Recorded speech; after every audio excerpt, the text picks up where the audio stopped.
Chairman, sir. Please. I also thank All India Trinamool Congress for allowing me to speak today. And I seek your intervention and protection from the heckling that has been going on. Right from yesterday, I have been watching whenever the opposition speaks, there is heckling going on from the treasury benches. So I seek your indulgence for 10 minutes, not more than that. As I oppose this totally opportunistic and anti-people budget. Sir, this budget comes with its Saptarshi value system, including inclusive development, reaching the last mile, infrastructure and investment, unleashing the potential green growth, youth power and financial sector.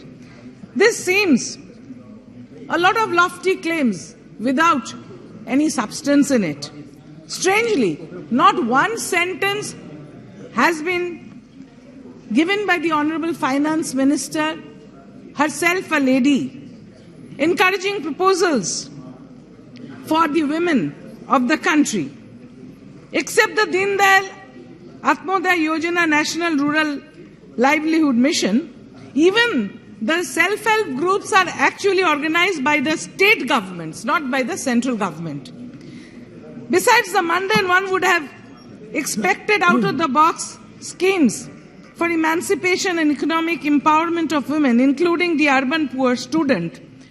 And this actually regrettably neglects 50% of the population, the Adhi Avadi, leaving them outside the effective workforce in nation building. So this budget cannot be termed inclusive, nor can it be termed Sabka Saath, Sabka Vikas. In contrast, it is prudent to draw the attention to schemes like Kanyashri, Rupashri, Lakshmi Bhandar, conceptualized and implemented by Honorable Chief Minister of West Bengal, Srimati Mamata Banerjee, which is taking the women of West Bengal forward.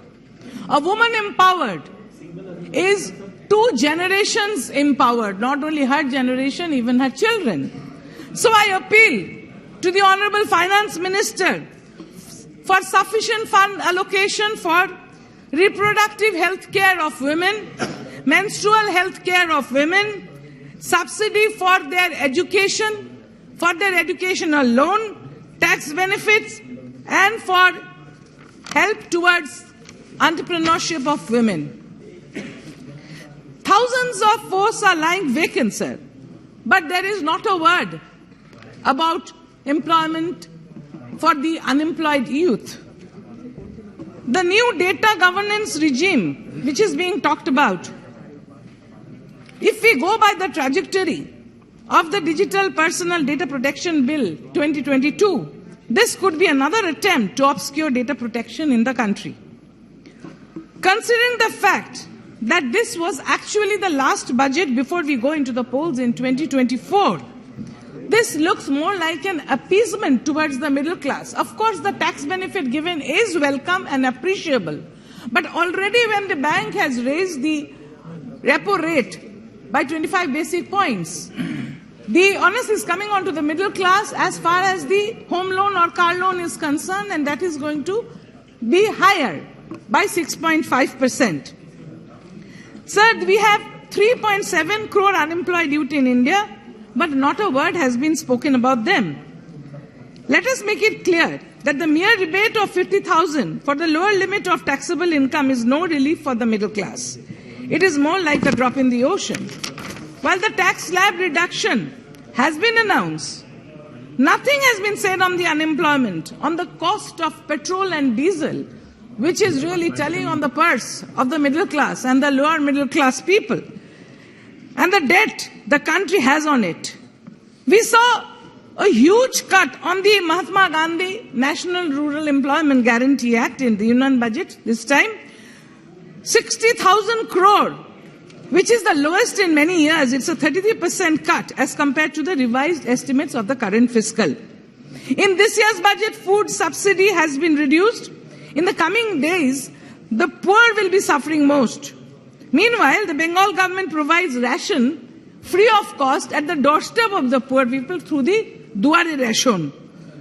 So, we call our government for the people, by the people, of the people. Let this central government also be for the people, by the people and of the people as far as the constitutional promises go. The union budget, this union budget has promised that there is a reduction of price in the cooking gas, the LPG.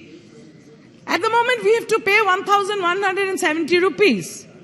There has been a hike for rupees 70 and a reduction in rupees 4. So who are they trying to fool? And about the Ujjwala Yojana, it is said that so many lakhs of women were given this connection. It is a welcome move. We thought the women are going to be relieved from the smoke. But they don't have money to buy the refill of the cylinders. They could use only the one first cylinder given, but now there is no money in the hand of the poor people. Hand of the poor people should be furnished by direct transfer in their accounts of funds so that the economy can take off again after the pandemics. The economy is actually dying. It should take off, so there should be more fund available to the poor people for the market to thrive. We have time and again stated that there is need to debate dismantling of the cooperative federalism, but as usual, the centre conveniently neglected the issue in this budget as well. The tax exemption is only a smokescreen to cover the government's monumental failures in addressing the increasing unemployment and inflation, along with the concerns for the poor. What has the centre done for the self-help groups, the ASHAs, the ICDS workers? They are finding it very difficult for the ends to meet. And the farmers, the minimum support price has not been spoken about. And the promise for the farmers for enhancement of their income has not been made. And as far as the medical research possibilities are concerned, there is a proposal for research with ICMR, which is a very welcome move. But I would like to draw the attention of the Honourable Minister that there is a high burden of diabetes in the country. It can also be called that India is the diabetes capital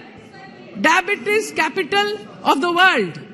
Nothing has been said about it, and we would really request that for creating consciousness, awareness of the scare that people are getting of diabetes, we should do away with it and guide them properly so that diabetes does not become another killer disease. It affects the eyes, the kidney, the heart.